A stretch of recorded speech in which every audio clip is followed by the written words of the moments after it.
All right, this video is on metamorphic rock. Metamorphic rock is probably the most broad category of rock because the conditions to make it are intense heat and pressure, and if you have different amounts of either, you kind of can end up with different things. Any kind of rock can become a metamorphic rock. So sedimentary, igneous, or an existing metamorphic rock.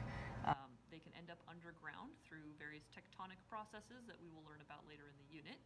And when they're underground, there are probably millions of tons of weight of rock above them that is pushing down on them, and they're closer to Earth's mantle, which makes them really, really hot.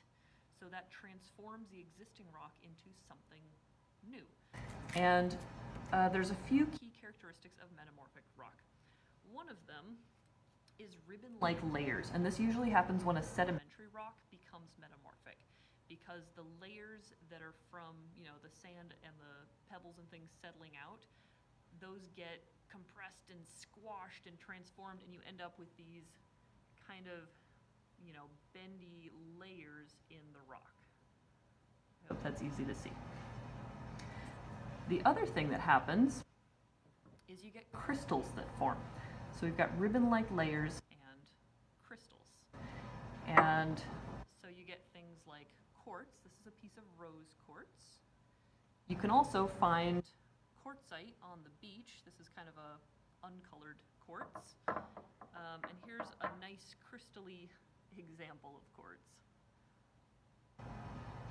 So that kind of shiny, crystal-y look is something that kind of gives you a clue that you have a metamorphic rock. This is another one from Oregon. This is called serpentinite, and this is formed at the bottom of the ocean. And it does have crystals in it, little pyrite crystals.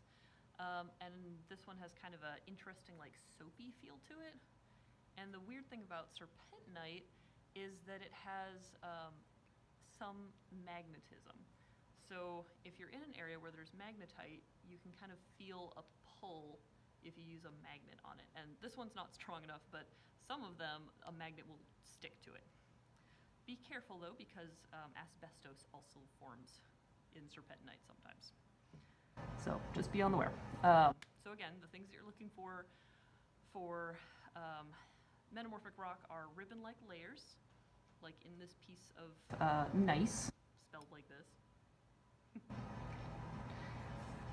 Or crystals, like in serpentinite, rose quartz, regular quartz, or quartzite.